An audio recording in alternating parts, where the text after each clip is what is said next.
नमस्कार साथियों, पुनः स्वागत है आपका अंतर्राष्ट्रीय अर्थशास्त्र की इस क्लास में। हम चर्चा कर रहे थे तुलनात्मक लागत सिद्धांत के अवसर लागत दृष्टिकोण की।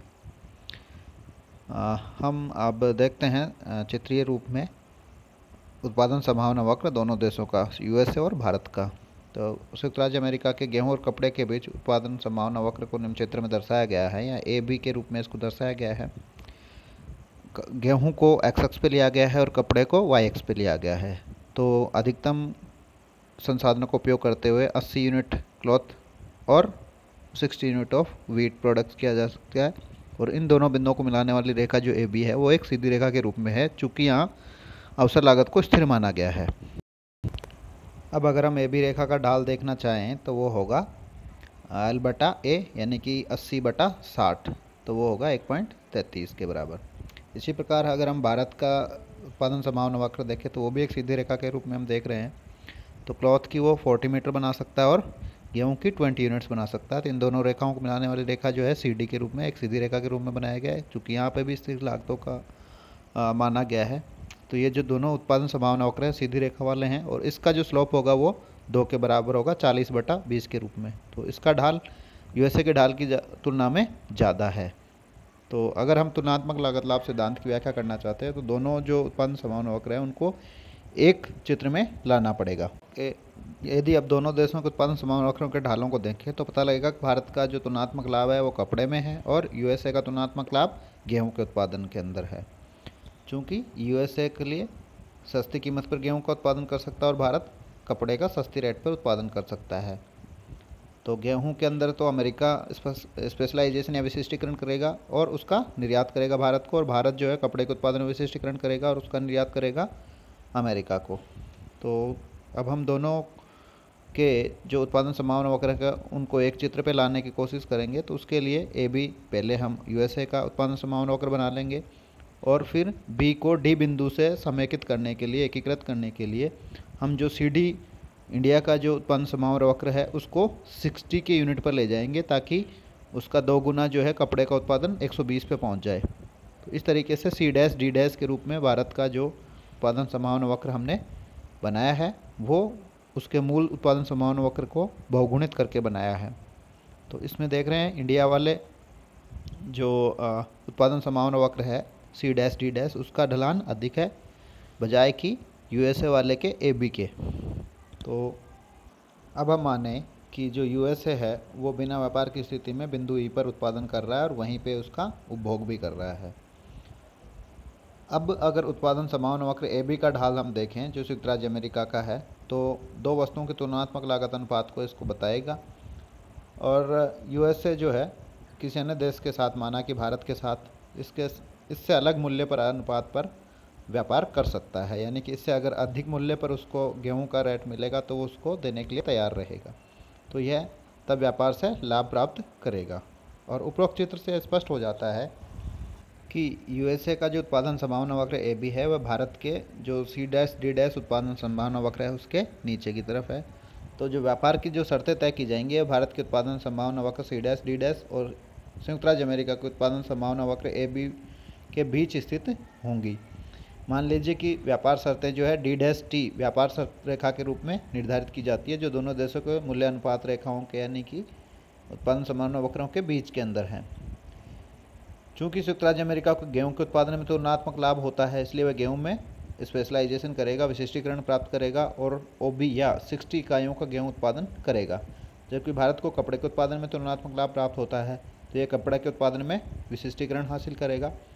और व्यापार के बाद संयुक्त राज्य अमेरिका का संतुलन बिंदु इसके वस्तुओं की मांग या उपभोग पैटर्न के अनुसार व्यापार की शर्तों की रेखा डी डैश टी के किसी बिंदु पर निर्धारित होगा।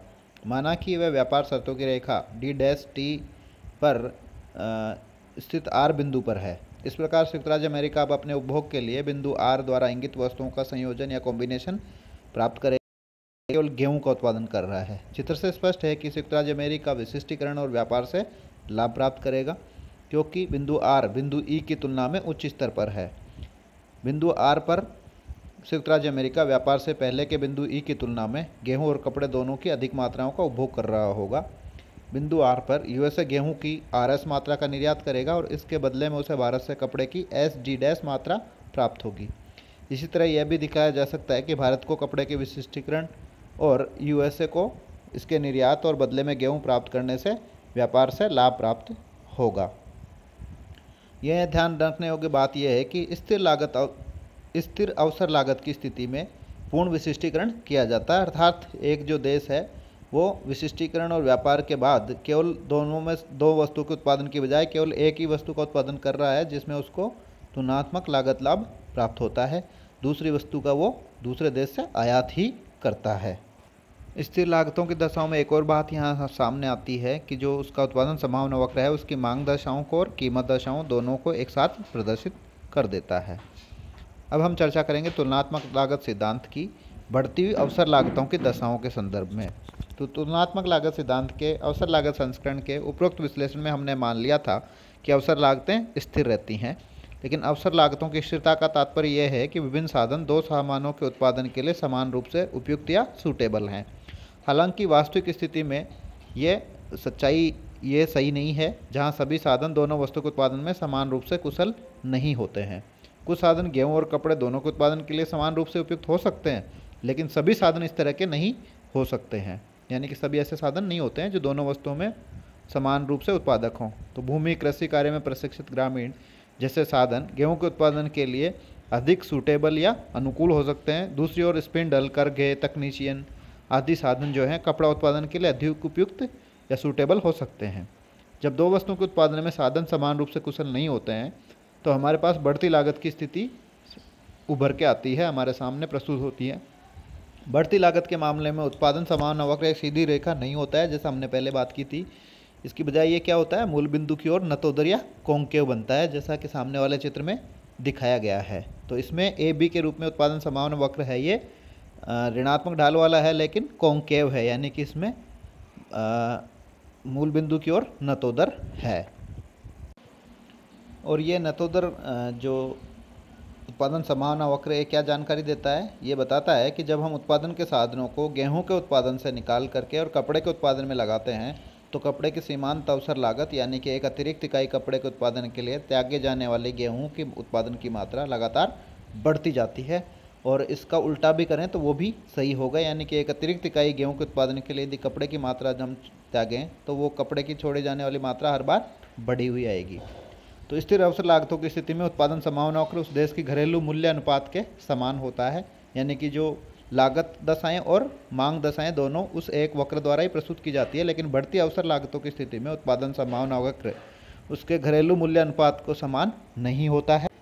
इसी स्थिति में घरेलू मूल्य अनुपात अर्थात व्यापार की अनुपस्थिति में देश में दो वस्तुओं के बीच के विनिमय की दर अकेले उत्पादन संभावना वक्र द्वारा निर्धारित नहीं होती है, बल्कि यह घरेलू विनिमय दर उत्पादन संभावना वक्र अर्थात आपूर्ति या लागत की दशाओं तथा वस्तुओं की मांग की दशाओं से यानी कि डिमांड साइड से निर्धारित होती है।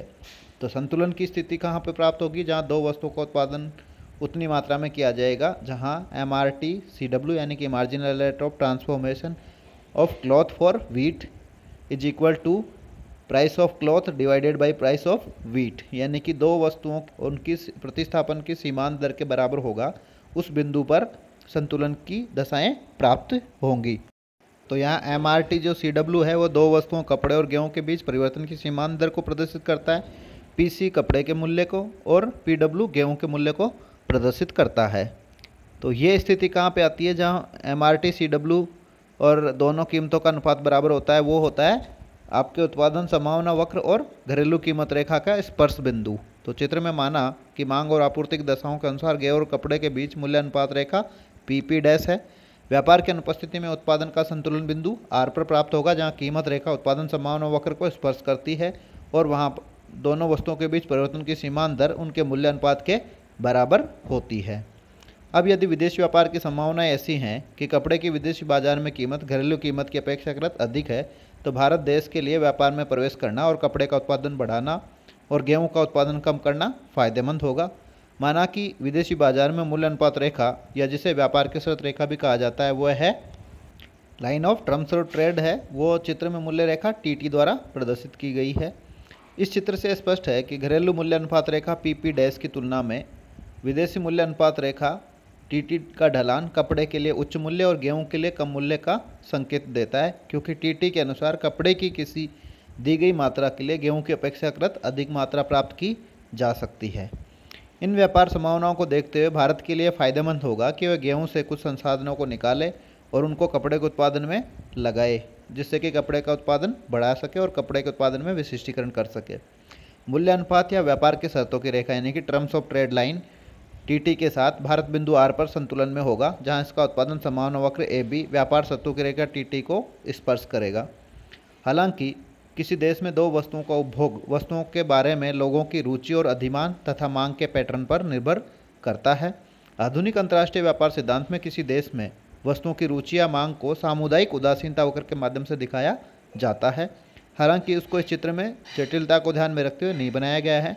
यह उल्लेख करना पर्याप्त होगा कि भारत में दो वस्तुओं का उपभोग संतुलन बिंदु व्यापार रेखा की शर्तों पर बिंदु आर के बाईं ओर एक निश्चित बिंदु सी पर होगा, जहां पे इस विदेशी व्यापार रेखा को सामुदायिक उदासीनता वक्र स्पर्श कर रहा होगा। तो वो बिंदु सी के रूप में हमने देखा है। यद्यपि उत्पादन सामुदायिक उदासीनता वक्र हमने प्रदर्शित नहीं किया है। तो निश्चित रूप से यह बिंदु जो सी है उपभोग बिंदु वो मांग की दशाओं से देश के अंदर की मांग की दशाओं से निर्धारित होता है। तो अब हम चर्चा करते हैं व्यापार से पूर्व और बाद की स्थितियों के आपसे तुलनात्मक। तो व्यापार से पूर्व भारत आर पर ही उत्पादन और उपभोग कर रहा था, लेकिन व्यापार के बाद वह बिंदु आर डैश पर उत्पादन करता है और बिंदु सी डैश पर उपभोग कर रहा है।